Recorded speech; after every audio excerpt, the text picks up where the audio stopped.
rated E for everyone. Yeah. No worries, YouTube. I'm here. I'm not gonna lie. I feel like I should have had this video up for today, but that's what happens when you sleep all day. I went to Longhorns earlier and had a nice, juicy New York strip, bro. Why didn't nobody tell me that junk was that good, bro? It feel like the grace of God just touched my steak, bro. Never had no steak like that in my life, I swear to God. But today, we're gonna be reading Fire Force. I don't know how much chapters I'm gonna stop at. Maybe I'll read 5, 10. Depends on how good it gets. And then I'll just like, you know, I'll call it when I call it, you know what I'm saying? I also want to put out there that Arthur is like my favorite character, bro. Like I just think like he's just the coolest character. Like he has so much swagger, bro. Like literally with his power of his imagination, he gets so much stronger, bro. I love his character, bro. And on top of that, he's really funny.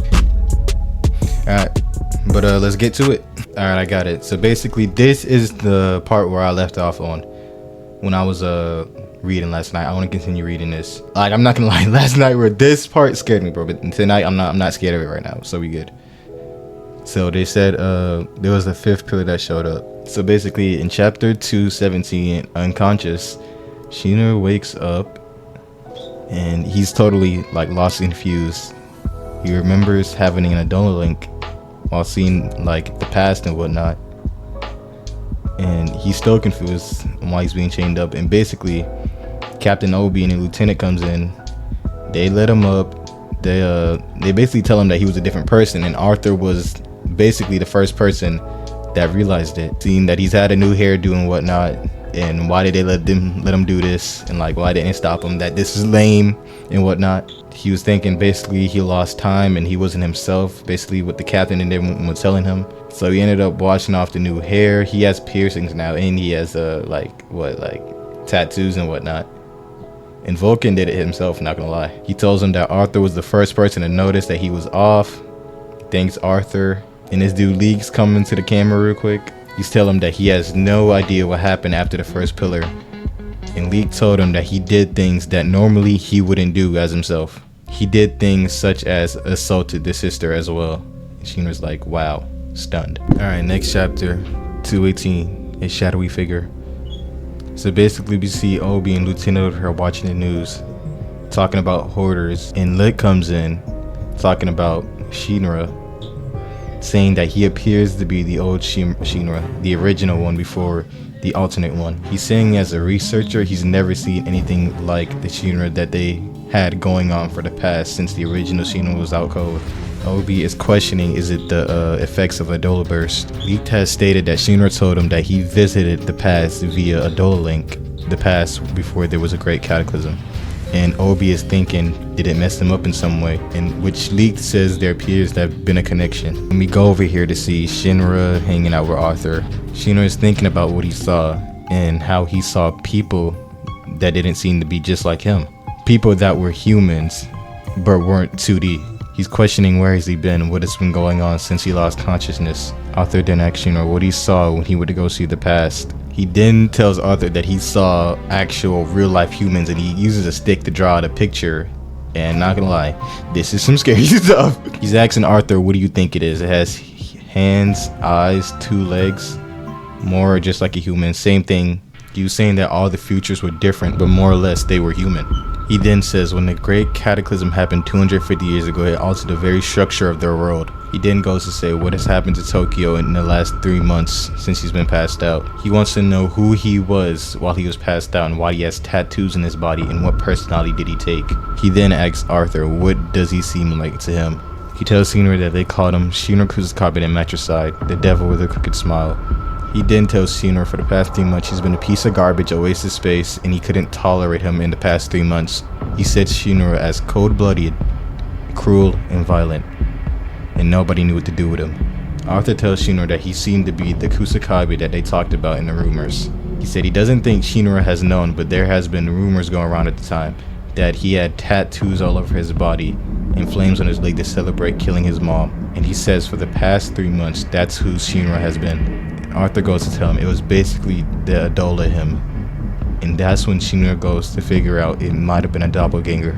He goes to say I was a doppelganger for the past 3 months, and he was just like the rumors about me. Well then, what the hell is Adola? Maki comes in and asks Iris, is she okay going alone? And Iris was saying thanks, she's just fine though. And that's when we come to this scene and we see Iris and Maki in the frame. And this, I guess this means this is where Shinra freaking smacked her across their face at. Oh man, he knows he did something to her. So in the past 3 months, Shinra has come to his senses and he got to see Iris again. She looks at him real close and sees that he really is the Shinra that she once knew. And she's glad to see that he's alright and he's back to his original state. He then asks if something awful has happened to her and she wants to have a chat. They then go over to talk alone and Shinra then apologizes to Iris, saying that he is truly sorry. Iris then goes to say, Shinra, please raise your head. You helped me so much in the past, whether you remember what happened or not. She said she doesn't blame him. Shinra then asks, has the world really changed that much since he's been gone? And Iris goes to say, it has. So many things have changed. She then says, with each new pillar, the world changed more and more. Shinra then says he can't remember why did he strike Iris in the first place. She then says, I would say not to worry about it, but I know it bothers you. You're so kind, Shinra. She then says that she's made a promise to Shinra that anything troubled her, she would directly go to him. And then Shinra goes to ask did something happen to her. But first she wants to explain what's been happening in the world. She tells him that spontaneous human combustion has grown more common ever since the first pillar appeared, and the second and third generations have also becoming more powerful, such as Hibana and Licht.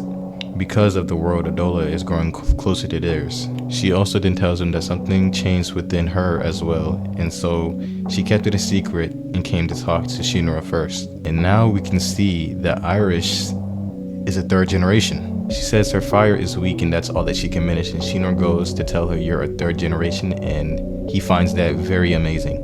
She says that her powers were so weak they just never realized that she had them. Shinra then says, but with the pillars appearing, you've gotten stronger. She says, I felt a sense of unease and so I came to you right away. Shinra says that, but that wasn't him.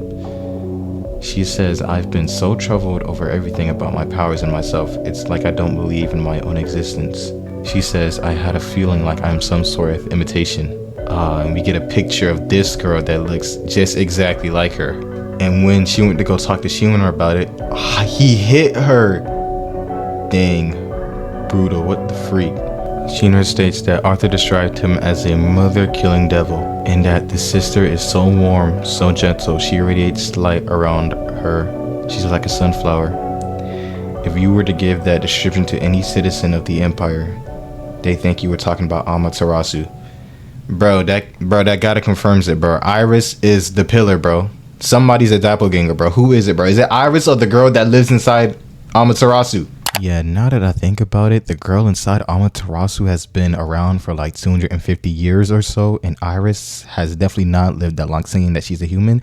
So it's just a theory, so maybe Iris is a doppelganger? What? So we go over to chapter 220, and we see Licht and Hibana talking about Adola and his link with Shinra that may have caused him to have a doppelganger over the past 3 months. She then states that another version of them exists in Adola, and just what is it? Licht then talks about Arthur and what he said about Shinra's personality during their training and rumors that surrounded him. And then Hibana goes to say that would mean Shinra became something based off the public image of him.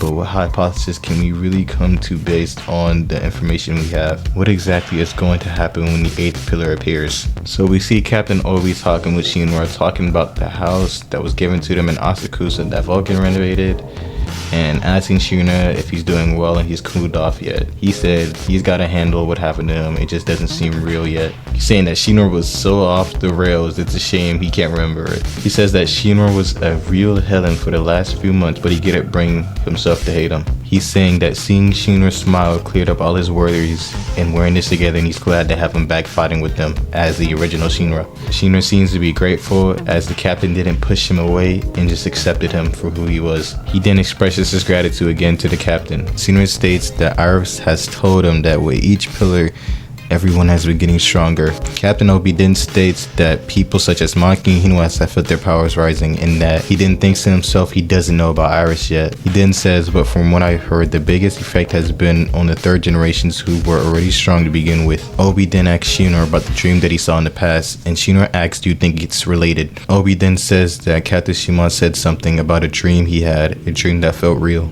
Then we go over here to see Benimaru drinking and knocked out, smiling. And Conor has seemed to find him, telling him to get up and brush his teeth and head to bed. He tries to shake Benimaru to wake up, but Benimaru doesn't wake up. And now we seem to be having a flashback. As you can see, Benimaru looks way younger in this past, and that he's been having trouble mastering his moves, such as the Nietzsche ring and stuff. He then says that he thinks Kono's Akatsuki is a lot cooler than the Nietzsche ring. Kono then tells him the moon can only shine so bright and it'd be hard to make it shine at your level. He then says Akatsuki is a double-edged sword. It's a fickle attack that can't do anything without this trusty sun's light, but you can do your own and do as he says and learn Nietzsche ring. And as you can see, this is Asakusa's Fire Chief Shimon Habachi.